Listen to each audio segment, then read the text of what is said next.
अज्ञानतिमिरन्धस्य ज्ञानाञ्जनशलाकया चक्षुरुन्मिलितं येन तस्मै श्रीगुरवे नमः। श्रीचैतन्यमनोभीष्टं स्थापितं येन भूतले स्वयं रूपा कदा मह्यं ददाति स्वापदान्तिकम्।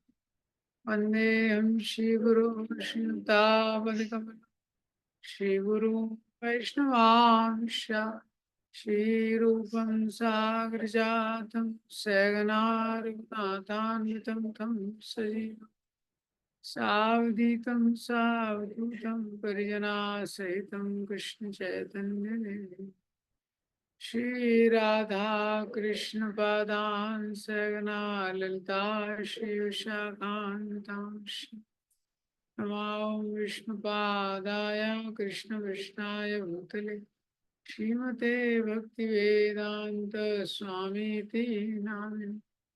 नमस्ते सरस्वते देवे गौरवाणी प्रचारिणे निर्विशेष शून्यवादी पाश्चात्य देशतारिणे।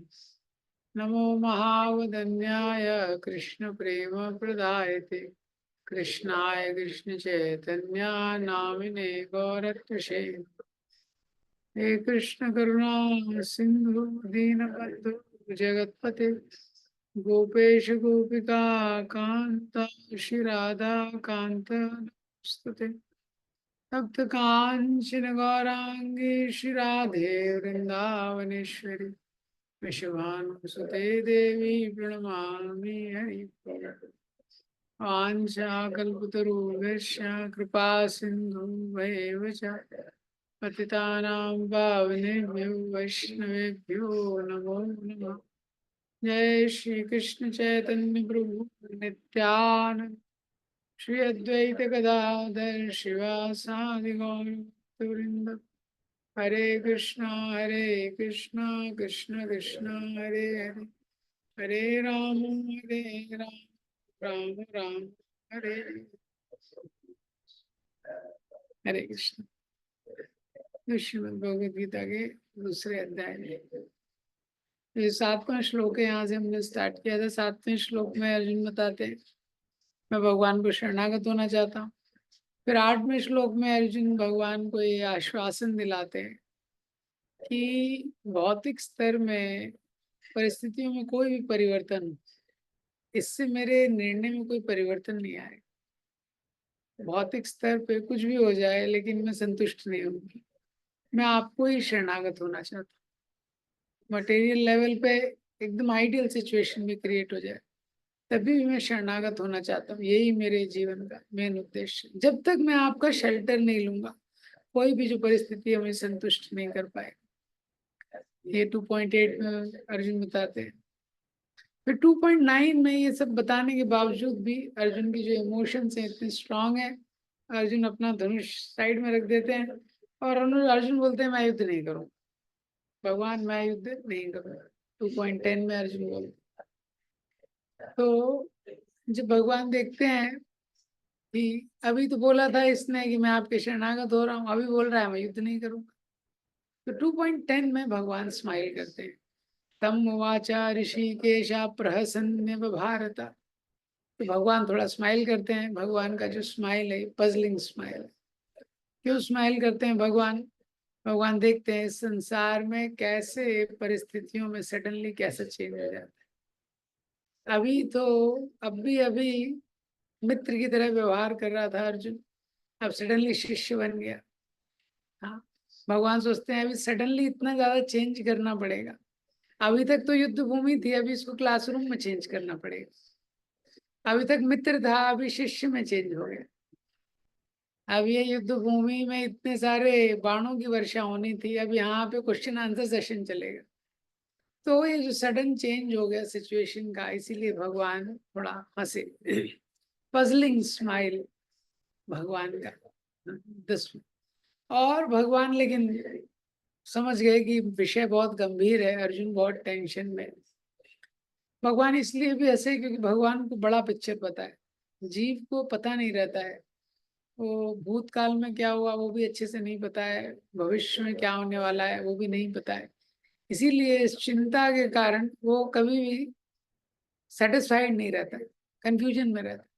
भगवान को सब पता है, तो इसीलिए भगवान थोड़ा मुस्कुराए।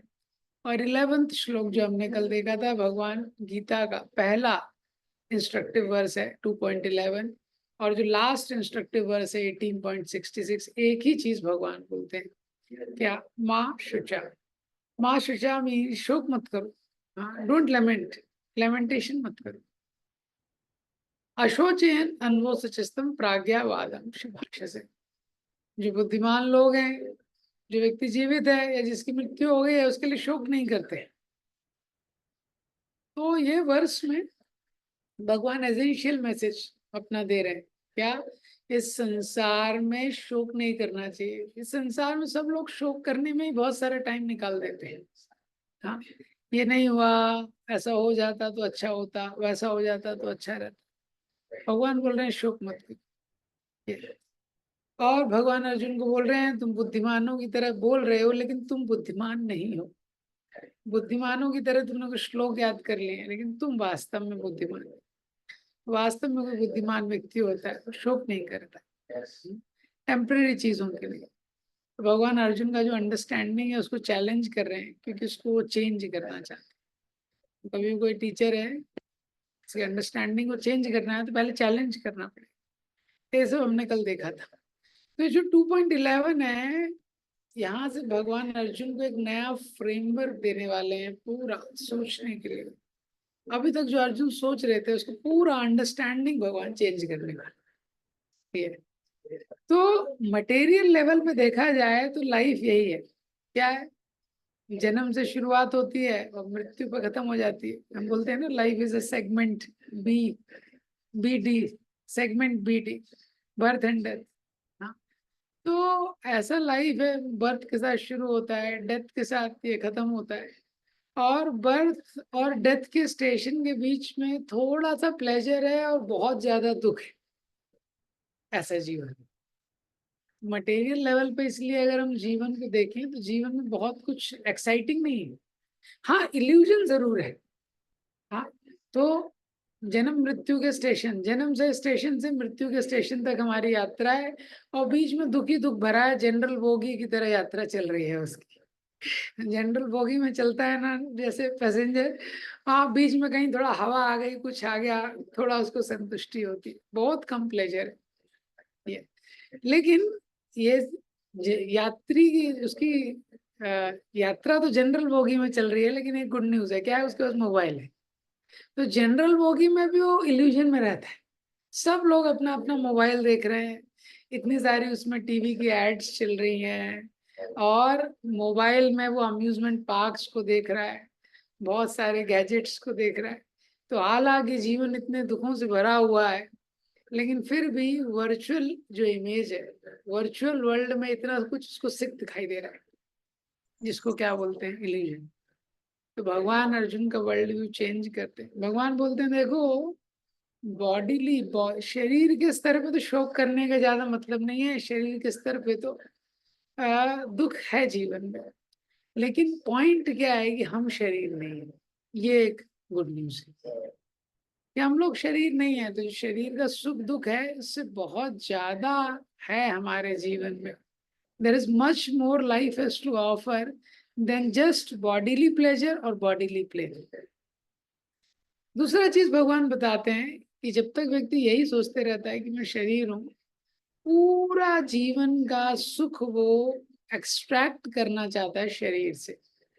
तो सारी अपनी जो इच्छाएं हैं, डिजायर्स हैं, वो शरीर के लेवल पे रखता है। शरीर के लेवल पे उसका सारा डिजायर रहता है। अच्छा भोजन मिल गया तो खुश है, भोजन अच्छा नहीं मिला दुखी है। तो अच्छा भोजन मिल गया, अच्छा हेल्थ है, अच्छा रहने का प्लेस है, मटेरियल लेवल पे बेसिकली उसका पूरा अंडरस्टैंडिंग है। भगवान बता रहे हैं कि ये जो डिजायर्स है, ये तो मैटर की जगह भगवान को भी डायरेक्ट कर सकते हैं। हाँ, तो इस जगत में शोक नहीं करना पड़ेगा। ये जगत क्या है? भगवान से अपने संबंध को स्थापित करने का अवसर है। तो एक ऑप्शन है, पहला ऑप्शन क्या है? संसार में रोते हुए जीते रहो, जैसे कि ज्यादातर लोग जीते हैं। तो जन्म होता है, कैसे जन्म होता है? वो शिशु इतना रोता है, माँ भी रोती है, शिशु भी रोता है। और मृत्यु के समय क्या होता है? मृत्यु के समय भी व्यक्ति बहुत रोता है, और उसके साथ वाले जो आजू बाजू वाले रहते हैं वो भी रोते हैं, एटलीस्ट एक्सटर्नली तो रोते हैं। और बीच में भी जिंदगी के व्यक्ति क्या करता है? रोता है। ये एक तरीका है जीने का। दूसरा क्या है? जीवन तो रोते हुए लिया है, लेकिन उसके पास अवसर है भगवान से अपने संबंध को स्थापित करने का। जो डिजायर्स अभी तक इस संसार के लिए हैं, भगवान के लिए डिजायर डेवलप कर सकता है। अभी तक संसार को संतुष्ट करने के लिए इतना सब प्रयास कर रहा है, वो सब कर रहा है, वही सारी चीजें। He can reorient his desires from matter to Krishna. भगवान से कृष्ण की ओर डायरेक्शन थोड़ा चेंज कर सकता है।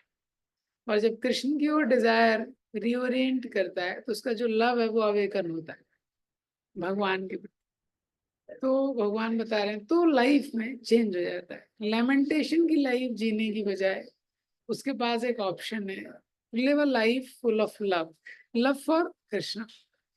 2.11 में जब बताते हैं भगवान कि तुमको शोक नहीं करना चाहिए, तो अब उसको एक्सप्लेन करते हैं थोड़ा 2.12 से कॉन्सेप्ट।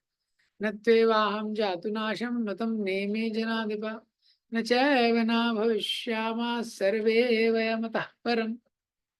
तो सबसे पहला कॉन्सेप्ट भगवान अर्जुन को बताते हैं सोल के लिए, न त्वेवाहं जातुनाशं न तं नेमे जनाधिपा। देखो, सबसे पहले तो तुम ये समझो कि हम लोगों में से कोई भी ऐसा नहीं है। यहाँ पे 3 कैटेगरी है। अहम मतलब मैं, और तम मतलब तुम, और नेमे मतलब ये जो राजा है। मैं, तुम या ये राजा, हम सब लोग पहले भी थे, हम सब लोग अभी भी हैं, और हम सब लोग भविष्य में भी रहने वाले हैं। इस कॉन्सेप्ट को बोलते हैं इंडिविजुअलिटी ऑफ पर्सनैलिटी। हर व्यक्ति पहले भी था, अभी भी है, और फ्यूचर में भी था, फ्यूचर में भी रहेगा। तो भगवान बोलते हैं मैं, तू और ये राजा लोग, ये सब लोग पहले भी थे, अभी भी हैं, और भविष्य में भी रहेंगे। शरीर का फॉर्म चेंज हो सकता है, लेकिन हम लोग हमेशा थे और हमेशा रहेंगे। ये सिद्धांत तुमको समझना चाहिए। भगवान अर्जुन को हम लोग हमेशा रहेंगे। ये तो क्या होता है कि देखो, ये शरीर हमेशा नहीं रहेगा, लेकिन हम हमेशा रहेंगे। हाँ, शरीर का फॉर्म चेंज हो सकता है, लेकिन हम हमेशा रहेंगे। और ये युद्ध के पहले भी ऐसा नहीं कि हम लोग नहीं थे, ये युद्ध के पहले भी हम लोग थे, ये, और युद्ध के बाद भी हम लोग रहेंगे। तो तुमको ये जो टेंशन हो रही है कि ये लोग मारे जाएंगे, ये क्या होगा, वो क्या, वो टेंशन मत लो। रहेंगे हमेशा, किस रूप में रहेंगे वो नहीं पता है, लेकिन हमेशा रहेंगे। तो जो शरीर है उसमें परिवर्तन होता है, लेकिन जो शरीर के अंदर शरीर ही है, या जिसको आत्मा बोलते हैं, वो तो हमेशा रहता है।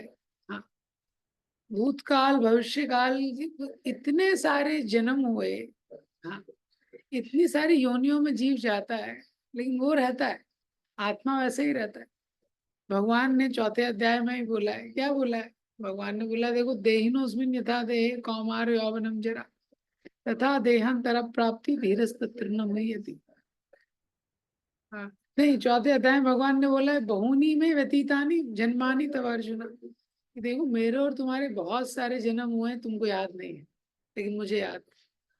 तो वही चीज भगवान यहाँ पे अर्जुन को बता रहे हैं कि ये जो लोग हैं जिनको तुम देख,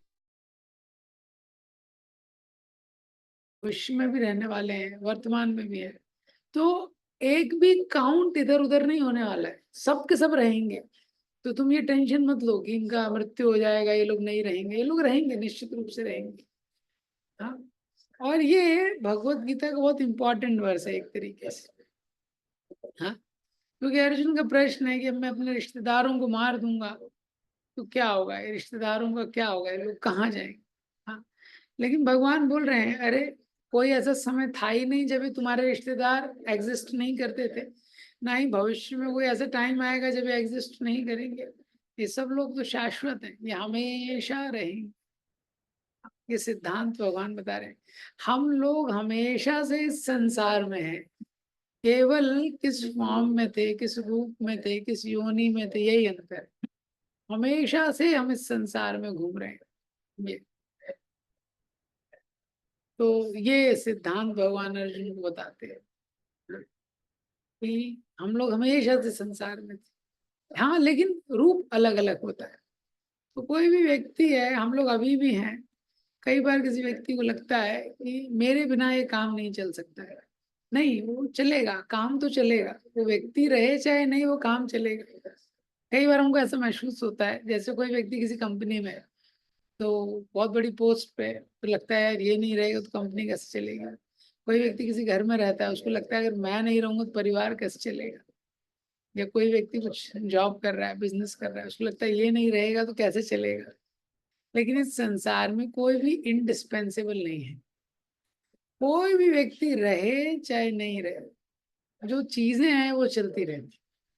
वो चीजें क्या है, चलती रहती। एट द सेम टाइम कोई भी व्यक्ति इस संसार में यूजलेस नहीं है। हर व्यक्ति का इंडिविजुअलिटी है।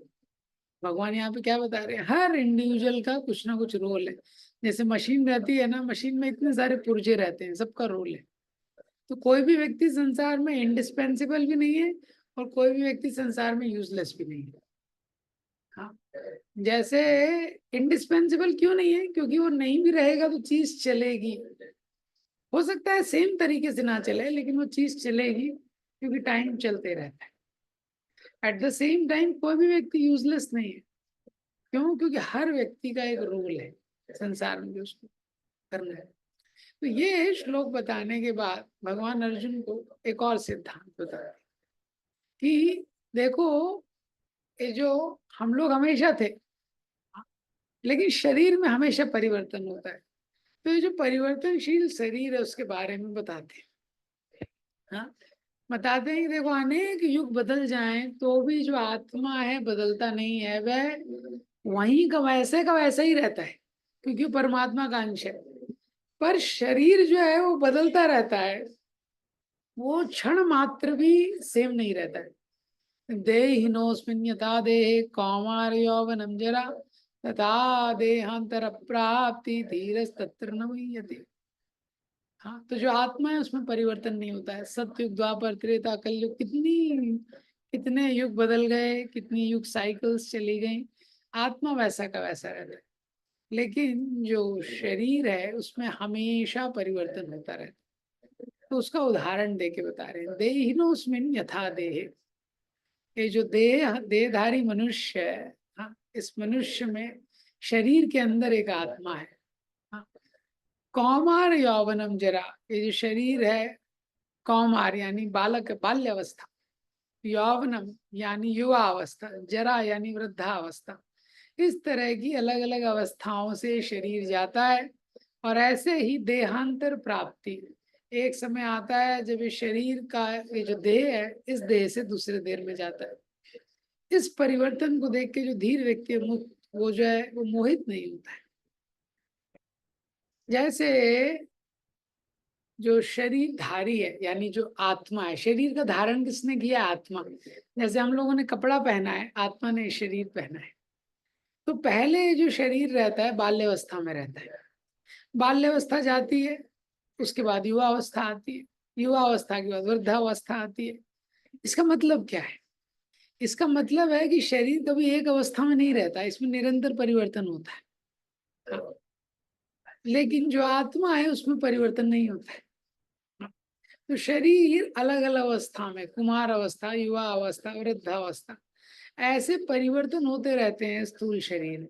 हाँ, ये परिवर्तनों को लेके कोई भी बुद्धिमान व्यक्ति जो है वो शोक नहीं करता है। जैसे पहले ही मैंने इस पे चर्चा की है, बच्चा छोटा रहता है, फिर बड़ा होता है और बड़ा होता है, लेकिन हर जन्मदिन उसका सेलिब्रेट होता है, कोई रोता नहीं है। हर जन्मदिन सेलिब्रेट होता है। ये स्थूल शरीर में अवस्थाओं का चेंज होता है। तो बाल्यावस्था में जो शरीर था वो युवावस्था में नहीं रहता है, युवावस्था में अलग हो जाता है। युवावस्था में जो शरीर था वो वृद्धावस्था में नहीं रहता है। वास्तव में साइंस के अकॉर्डिंग कोई भी क्षण ऐसा नहीं है जिसमें स्थूल शरीर में परिवर्तन ना हो रहा हो।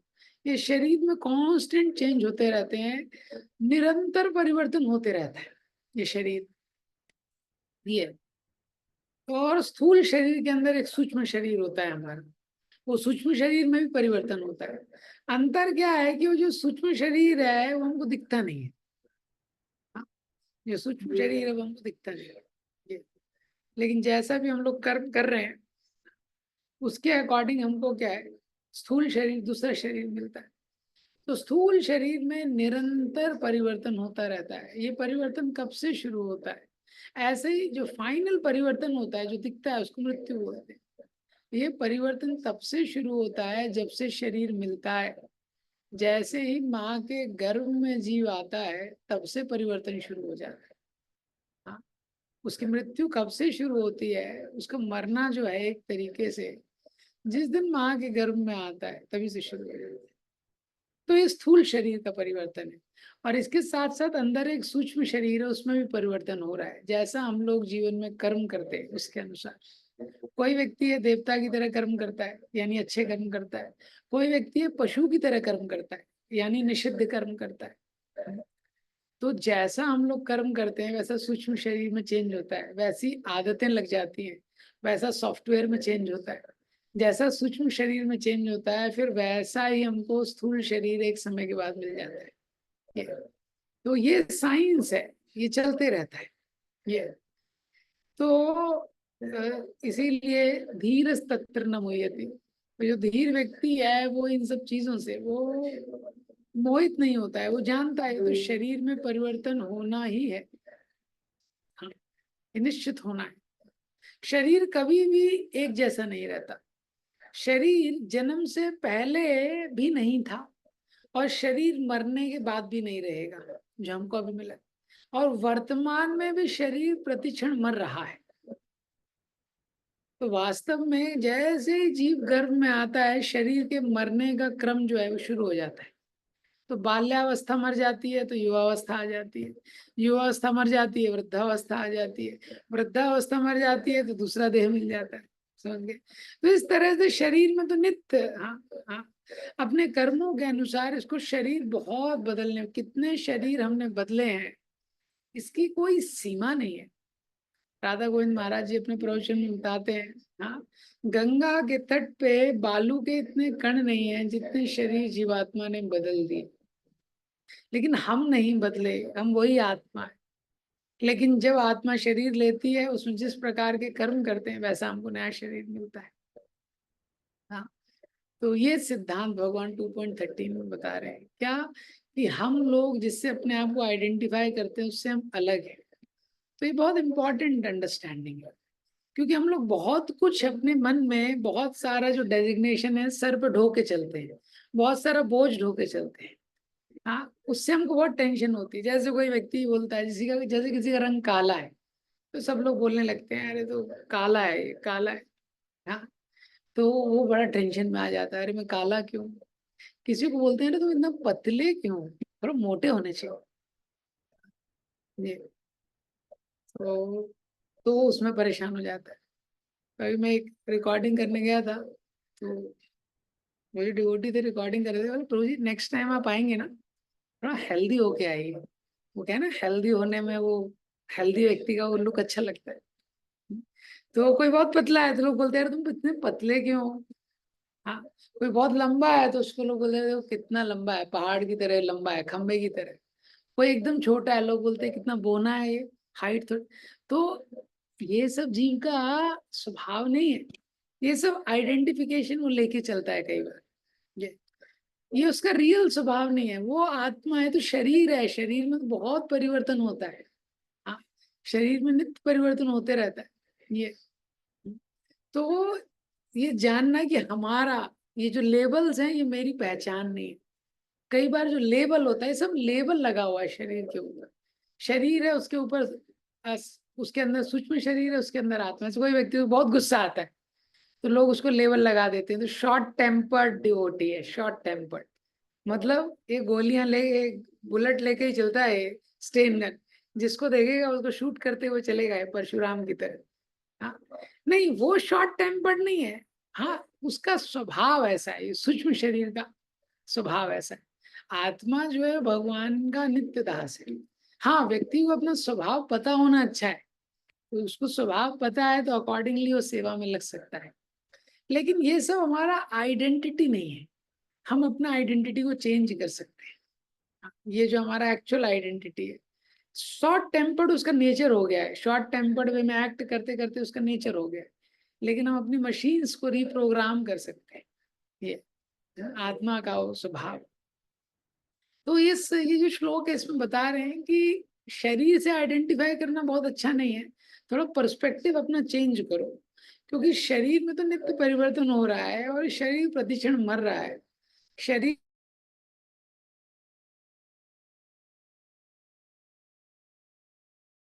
और अभी जो शरीर है वो भी एक्चुअल मृत शरीर है, निरंतर मर रहा है, आत्मा के कारण जीव प्रतीत हो रहा है। तो जो एक्चुअल आइडेंटिटी उससे कनेक्ट करो। तो हमको परसेप्शन चेंज करना बहुत इंपॉर्टेंट। बहुत बड़ी कोई बिल्डिंग है, 15 माला, 20 माला, 50 माले की बिल्डिंग है, उसके नीचे आप खड़े होंगे। हाँ, जैसे ही नीचे से बिल्डिंग को देखेंगे आपको लगेगा बाप रे। हाँ, तो लेकिन वही जो बिल्डिंग है उसको उसमें जब आप नीचे से देखेंगे तो आपको ज्यादा कुछ समझ नहीं आएगा, आप केवल उसकी हाइट को देख के इम्प्रेस होंगे। लेकिन वही बिल्डिंग में आप लिफ्ट से ऊपर जा सकते हैं। जब लिफ्ट से ऊपर जा सकते हैं आप, और तो वहां से आपका जो देखने का डायरेक्शन है वो चेंज हो जाएगा। तो ये कृष्णा कॉन्शियस पर्सपेक्टिव जो भगवान शास्त्र में बता रहे हैं, ये व्यक्ति को क्या है, उसकी कॉन्शियसनेस एलिवेट करने के लिए। तो वैसे संसार को देखता है तो संसार में उसको समझ नहीं आता है। और संसार में इतनी सारी चीजें हैं, 84 लाख योनियों के बारे में सुनते हैं हम लोग, लेकिन हम लोग तो जैसे 100 माले की बिल्डिंग है लेकिन वो तो नीचे ही खड़ा हुआ है। हाँ, नीचे खड़ा हुआ है, उसको तो कुछ ज्यादा पता ही नहीं है। तो इसी तरह है, जब तक हम व्यक्ति शरीर के स्तर पे ही सोचता है तो वो यही सोच पाता है, आहार निद्रा भय मैथुनम चा, इससे ऊपर नहीं सोच पाता है। लेकिन जब शास्त्र का आश्रय लेता है तो लिफ्ट पे चढ़ता है। लिफ्ट पे चढ़ता है तो धीरे धीरे अपना कॉन्शियसनेस का लेवल उड़ा एलिवेट करता है। कॉन्शियसनेस का लेवल एलिवेट करता है तो उसको पता चलता है कि हाँ, अरे ये बॉडी, मटेरियल बॉडी सब कुछ नहीं है। मटेरियल लेवल पे भी इससे बेटर बेटर बॉडीज है, हेवन में इससे अच्छी बॉडी है, विद्याधरों की, गंधर्व की, इससे तप, जो तप लोक में रहते हैं, सिद्ध लोक में रहते हैं, उनको बहुत स्पेशल शरीर मिलता है। वो शरीर में कोई बीमारी नहीं रहती है, कोई प्रॉब्लम नहीं रहती है। और फिर जैसे जैसे उसका लेवल इंक्रीज होता है उसको पता चलता है यही नहीं, हमको ऐसा बॉडी मिल सकता है जिसमें कभी डेथ ना हो। हाँ, नैनम छिंदन्ति शस्त्राणी नैनम दहति पावका। हाँ, जो स्पिरिचुअल बॉडी है जहाँ कभी डेथ नहीं होती। तो ये सब जो इंफॉर्मेशन जो उसको मिलती है उससे उसका लाइफ चेंज हो जाता है। नहीं तो तब तक वो शरीर के स्तर पे फाइट मारते रहता है। आहार अच्छा मिल जाए, निद्रा अच्छा मिल जाए, थोड़ा प्रोटेक्शन रहे, LIC करा लूं, इंश्योरेंस करा लूं, और थोड़ा कोई लाइफ पार्टनर मिल जाए, बस लाइफ चलते रहेगा। हाँ, लेकिन एक समय डेथ होगा, उसके बाद क्या होगा ये नहीं सोचता है वो। तो भगवान बहुत इंपॉर्टेंट इंफॉर्मेशन दे रहे हैं। तो शास्त्रों में जो इंफॉर्मेशन है उसकी स्पेशलिटी क्या है कि वो दी इंफॉर्मेशन है जिसकी हमको आवश्यकता है। अभी जब भौतिक संसार में आ गए, ये इंफॉर्मेशन की हमको आवश्यकता है। नहीं तो भौतिक संसार में अगर कोई व्यक्ति है वो केवल मटेरियल पर्सपेक्टिव लेके चलेगा तो बहुत डिप्रेशन में जीवन जीवन जीवित व्यतीत करेगा। जैसे कोई 100 स्टोरी बिल्डिंग है, कोई उसके नीचे खड़ा है, तो जैसे ही वो नीचे खड़ा है तो वो सोचेगा मैं कितना छोटा हूँ, बिल्डिंग कितनी बड़ी है। लेकिन वही व्यक्ति जब प्लेन में ट्रेवल करता है तो वही बिल्डिंग उसको छोटी दिखाई देती है। क्यों? क्योंकि उसका जो परसेप्शन है अभी वो दूसरी, उसका जो पर्सपेक्टिव है वो एक दूसरे रेफरेंस पॉइंट उसने क्या है चेंज कर दिया। हाँ, इसी तरह शरीर को रेफरेंस पॉइंट लेके व्यक्ति सब कुछ देखता है जब जीवन में, तो बहुत डिस्करेजिंग तरीके से वो लाइफ जीता है, खुद का भी और अपने साथ जो रहते हैं उनके लाइफ में। लेकिन जब वो अपना पर्सपेक्टिव चेंज करता है, अपना रेफरेंस पॉइंट चेंज करता है, मैं शरीर नहीं हूं, मैं आत्मा हूँ, आत्मा के ऊपर शरीर है, शरीर की आवश्यकताओं का मुझे ध्यान रखना है, लेकिन मैं आत्मा हूँ। हाँ, आत्मा मेरा जो नेचर क्या है, मैं आत्मा हूँ, और आत्मा किसी चीज से अफेक्ट नहीं हो सकता है। आत्मा का स्वभाव है भगवान से प्रेम करना। तब वो स्पिरिचुअल साइंस है उसको ध्यान से स्पिरिचुअल प्रैक्टिसेस करते हैं, स्पिरिचुअल लाइफ में प्रैक्टिस स्पिरिचुअल लाइफ को थोड़ा सीरियसली लेता है। तो यहाँ पे भगवान अर्जुन का ये जो रेफरेंस पॉइंट है ये चेंज कर रहे हैं। हाँ, जैसे कोई जब स्टूडेंट एग्जाम देने जाता है तो एग्जाम में उसको कोई नए इंफॉर्मेशन की आवश्यकता नहीं है हैप्पीनेस के लिए। उसने ऑलरेडी जो पढ़ा है, पहले उसने जो पढ़ाई की है वो उसको याद आना चाहिए। तो न्यू इंफॉर्मेशन की आवश्यकता नहीं है, जो उसने पहले पढ़ा है वही उसको याद आना चाहिए। इसी तरह हम लोग इस संसार में, अब इस संसार में शास्त्रों में जो इन्फॉर्मेशन है कोई नया इन्फॉर्मेशन नहीं है। अर्जुन को भी ये सब पता है, अर्जुन तो वैदिक संस्कृति में थे, आत्मा क्या है ये सब ज्ञान उनको पहले से पता था। लेकिन क्या होता है जब हम परिस्थिति में आते हैं, किसी परिस्थिति में ओवरवेल्म हो जाते हैं तो समझ में नहीं आता क्या करना है। तो वापस से जो इम्पोर्टेंट चीज है जब हमको पता चलती है, तो भगवान जो ज्ञान अर्जुन को पता है वही उसको वापस से बता रहे हैं।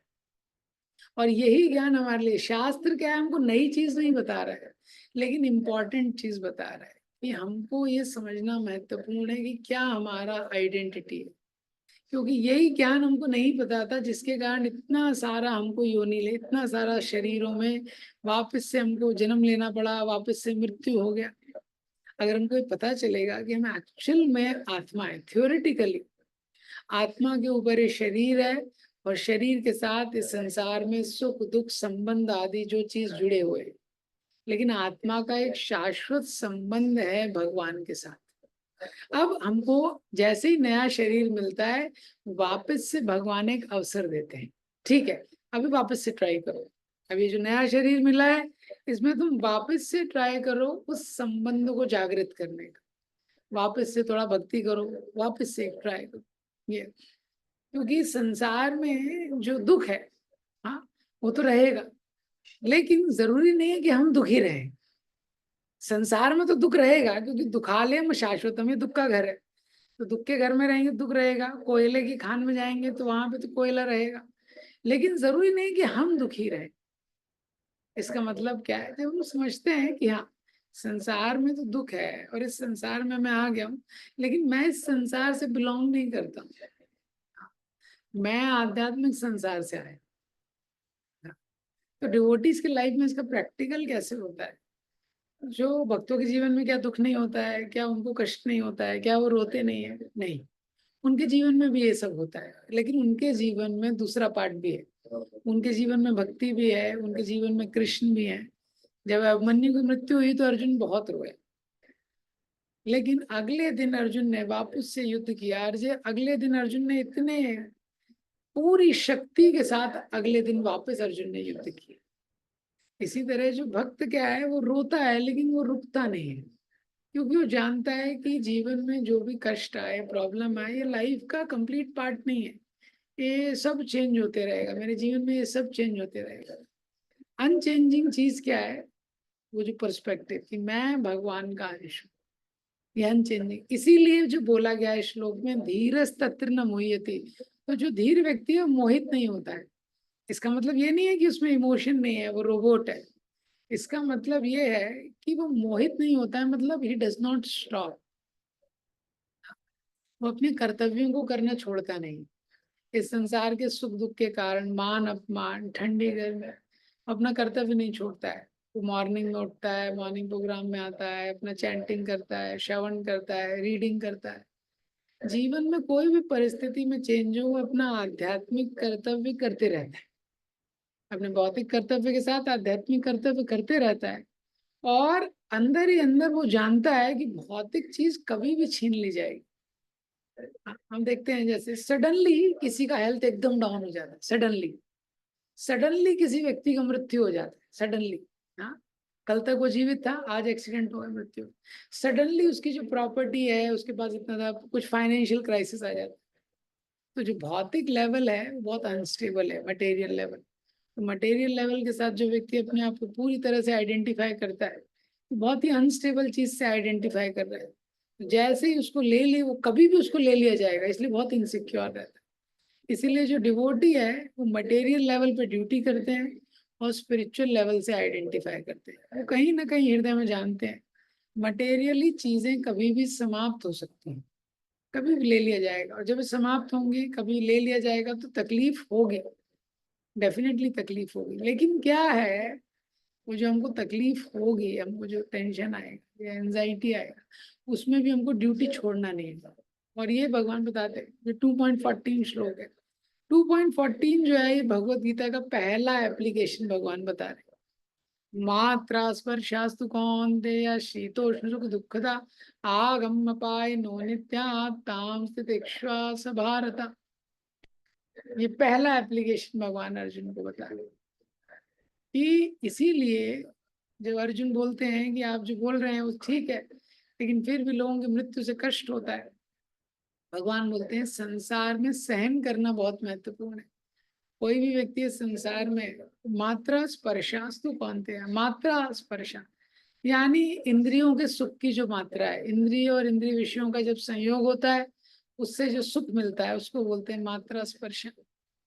उसकी मात्रा जो है वो कम और ज्यादा होती रहेगी, कभी सुख मिलेगा कभी दुख मिलेगा, कभी गर्मी आएगी कभी ठंडी आएगा, कभी मान मिलेगा कभी अपमान।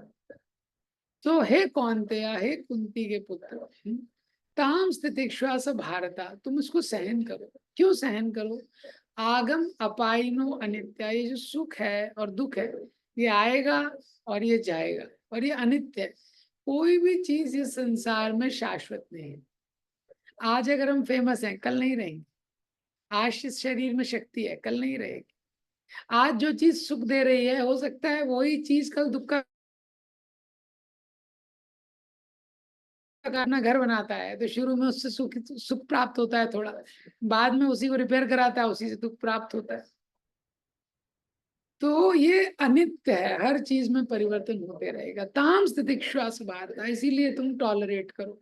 कैसे सहन करो? जैसे तुम्हारी माँ ने सहन किया, कुंती ने सहन किया, भरतवंशी, तुम भरतवंशी हो, भरतवंशी में जितने राजा हुए उन्होंने कैसे सहन किया, वैसे तुम सहन करो। इस संसार में किसी भी व्यक्ति को जीना है तो सहन करना सीखना ही पड़ेगा, और कोई पर्याय नहीं, क्योंकि हम लोग कंट्रोलर नहीं है, हमारे हिसाब से चीज यहाँ पे चलती नहीं। कितना भी बड़ा व्यक्ति हो, उसके जीवन में वो जैसा वो चाहता है वैसा नहीं होगा, तो सहन करना ही पड़ेगा। सहन करने का मतलब ये नहीं है कि हाथ पे हाथ रख के व्यक्ति बैठ गया, नहीं, जो कर सकता है उसको करना चाहिए, लेकिन फिर भी सब चीजों में परिवर्तन नहीं होगा, तो इसलिए सहन करना पड़ेगा। तो क्या ये श्लोक है, इसका डिटेल में और व्याख्या है तो वो नेक्स्ट टाइम करेंगे। अभी किसी का कोई प्रश्न है? किसी का कोई प्रश्न है, डिस्कशन ले सकते हैं।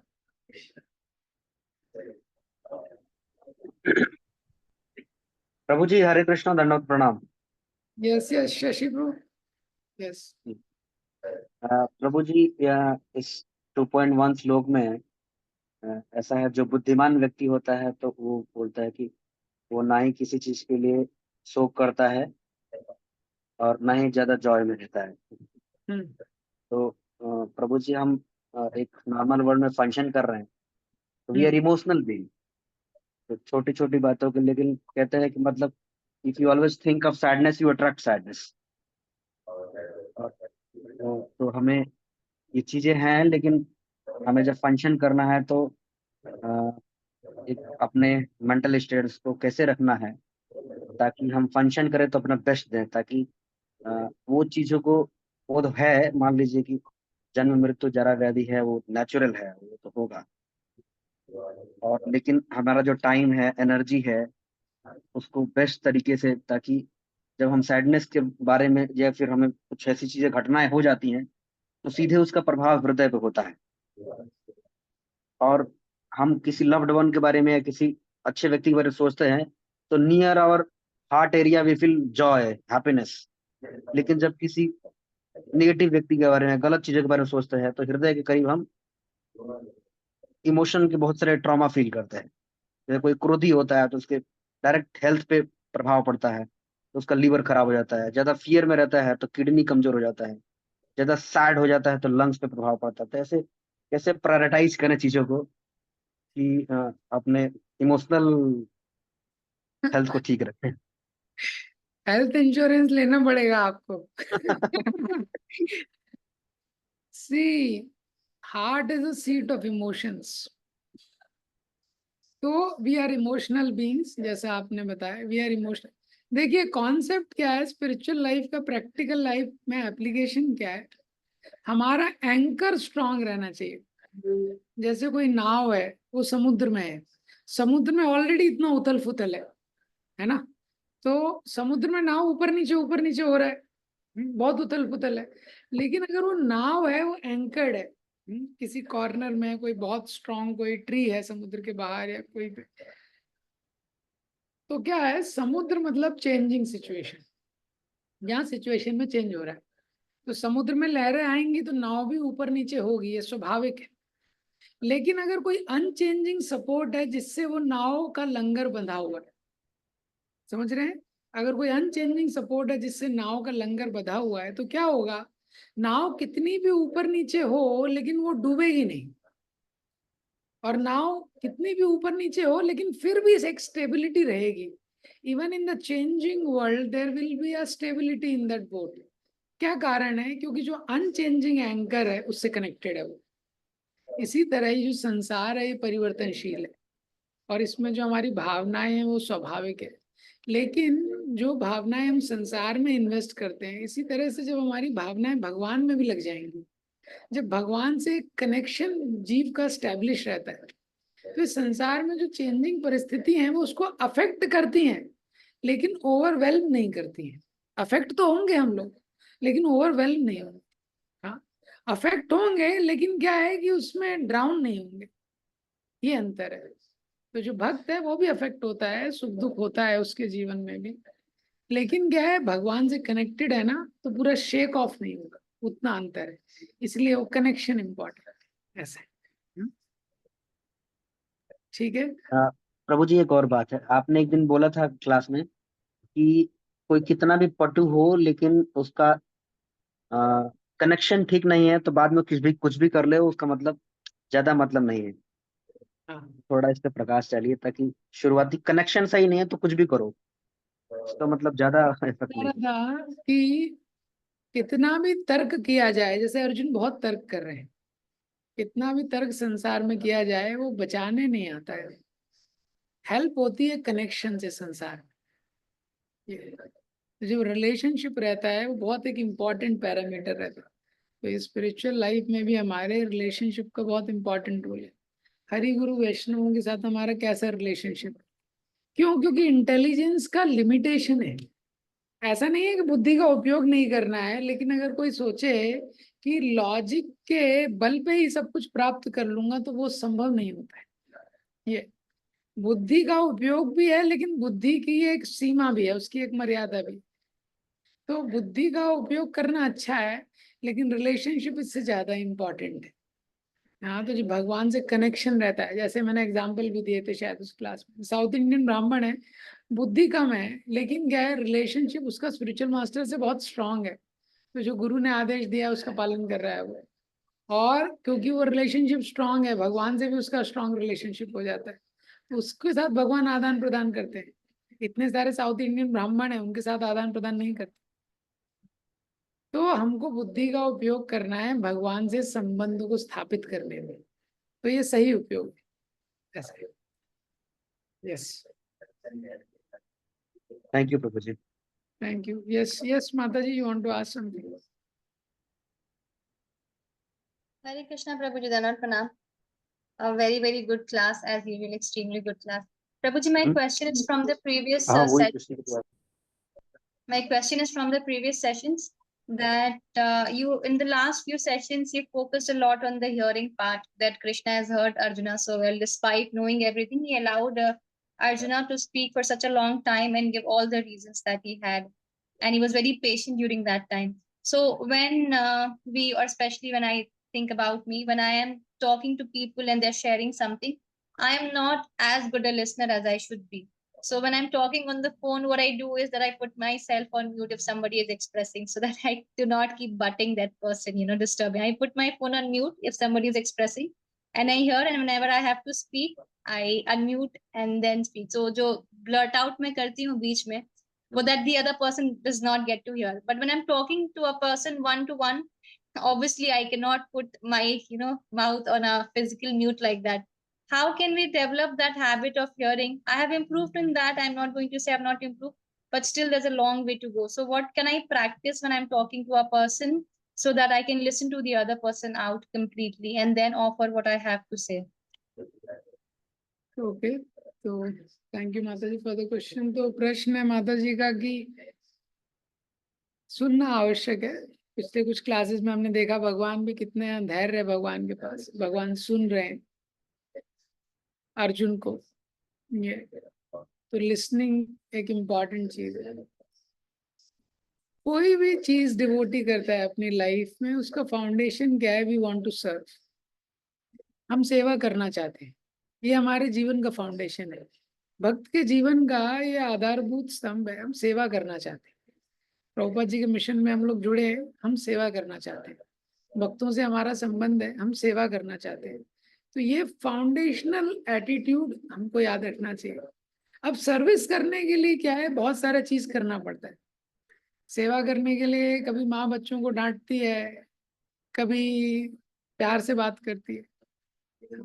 तो ऐसे ही सेवा के लिए ये एक बहुत महत्वपूर्ण चीज है, कम्युनिकेशन।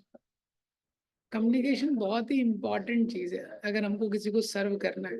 अगर किसी को सर्व करना है तो पहले उसको समझना पड़ेगा, ये उसको समझना पड़ेगा, उसका क्या नीड्स है, क्या उसका अंडरस्टैंडिंग है। ये तो जब ये फाउंडेशनल एटीट्यूड रहेगा कि हाँ मुझे इसको सर्व करना है इस व्यक्ति को, तब उसको समझने का हम प्रयास कर सकते हैं। उसको जब समझने का प्रयास करेंगे, उसमें कम्युनिकेशन क्या है, कम्युनिकेशन का बहुत इंपॉर्टेंट रोल आता है जब हम उसको समझने का प्रयास करते हैं। क्योंकि जब तक वो व्यक्ति को सुनेंगे नहीं, समझेंगे नहीं, ये तो हम लोग उसको क्या है, हेल्प नहीं कर पाएंगे। दूसरा, बिना सुने और समझे कुछ हमने उसको हेल्प कर भी दी, वो ले नहीं पाएगा। दूसरा इम्पोर्टेंट चीज इसमें ये भी समझना इम्पोर्टेंट है कि हमारी भी एक कैपेसिटी है। इसका मतलब ये नहीं है कि हम लोग हर व्यक्ति को सुनते रहें, ये भी इसका मतलब नहीं, क्योंकि हमारी कैपेसिटी है। अगर हम हर व्यक्ति को सुनते रहेंगे, कोई व्यक्ति कुछ भी बोल रहा है, फालतू चीज बोल रहा है, गलत चीज बोल रहा है, तो हम लोग क्या डस्टबिन का काम करेंगे और हर व्यक्ति अपना कचरा हम में डाल देगा। So we can not become dustbin for others like that. But when we are serving some people, जिन लोगों को भी हम सेवा कर रहे हैं, जिन लोगों से कनेक्टेड है, जिनको हम सेवा करना चाहते हैं, तो वो सिद्धांतों में, जैसे अर्जुन और कृष्ण का ऑलरेडी एक रिलेशनशिप है। तो कृष्णा, भगवान का स्वभाव है भक्तों की सेवा करना, तो क्योंकि भगवान वहाँ सेवा करना चाहते हैं, जिनकी हम सेवा करना चाहते हैं, वो रिलेशनशिप्स में हमको समझना पड़ेगा कि सुनना बहुत महत्वपूर्ण है। हाँ, सुनना बहुत महत्वपूर्ण है। और why we want to hear, because we want to serve. ये दूसरा, ज्यादातर चीजें इस संसार में अगर हम प्रॉपरली सुन लेते हैं तो half of the problem is solve. क्योंकि बहुत सारे समय पे लोग सुनाना चाहते हैं, कई बार प्रॉब्लम का सोल्यूशन भी नहीं चाहते, वो सुनाना चाहते हैं कि हाँ किसी व्यक्ति ने मेरी प्रॉब्लम को एटलीस्ट एक्नॉलेज कर लिया। ये वेस्ट में बहुत बड़ा प्रॉब्लम है, इसलिए इतने सारे डिप्रेशन के केसेस हैं वेस्ट में। क्यों? क्योंकि वहां पे कोई व्यक्ति नहीं है सुनने के लिए। तो वो लोग जाते हैं साइकियाट्रिस्ट के पास, उनको सुनाते हैं, केवल प्रॉब्लम सुनाते हैं और डॉक्टर का फीस देते हैं और आ जाते हैं, क्योंकि कोई सुनने के लिए है नहीं। ये तो इसलिए सुनना बहुत आवश्यक है। ये लेकिन हर व्यक्ति को नहीं, ये सुनने का सिद्धांत वहां पे लागू होता है। दो चीजें, पहला, जिसको हम सर्व कर रहे हैं उसको सुनना महत्वपूर्ण है, अगर उसको सर्व करना है अच्छे से।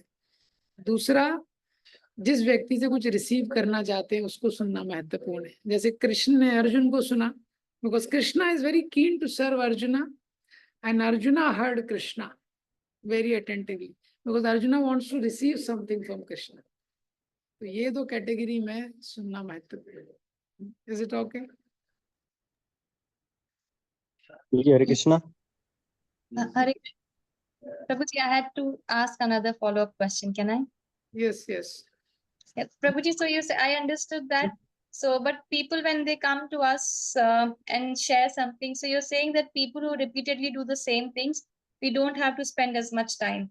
But people who wish to make some effort and change themselves, we should, and we are trying to serve, we should listen to them, correct? Yes.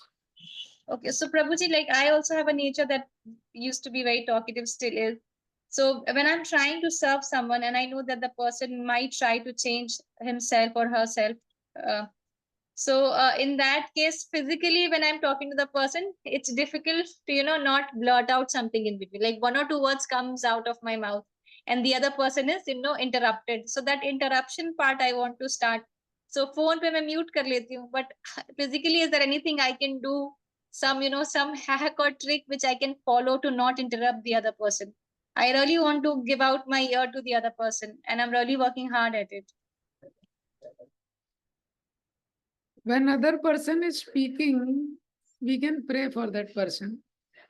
When other person is speaking. So that will help us go a little deeper in the mode of service. And it will help us to restrain the urge to speak. This is my thought. Ji Prabhuji, I'll practice it. Thank you. Yes. Love Kushbu. Hare Krishna Prabhuji. Hare Krishna Prabhu. Thank you so much Prabhuji for such a wonderful class Prabhuji. Prabhuji, जो tolerance होता है, tolerance should be based on sadhu and shastra, but it sometimes it should be very affected by relationship Prabhuji. जैसे कि जहाँ हमारा loving relationship रहता है, वहाँ tolerance बहुत अच्छा रहता है, but जहाँ पे relationship नहीं अच्छा रहता है, वहाँ पे tolerance का जो देखा गया है कि चीजें थोड़ा सा wrong वे में चली जाती हैं, तो उस चीज में साधु शास्त्र को ज्यादा प्रायोरिटी रखना चाहिए, रिलेशनशिप को ज्यादा महत्व देना चाहिए।